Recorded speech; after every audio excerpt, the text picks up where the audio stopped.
ये Najafgarh road, Najafgarh freely road, आज की बारिश का हाल।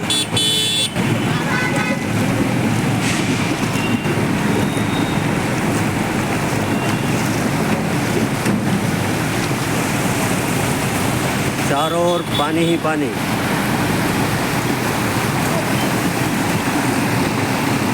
लोग हो रहे परेशान।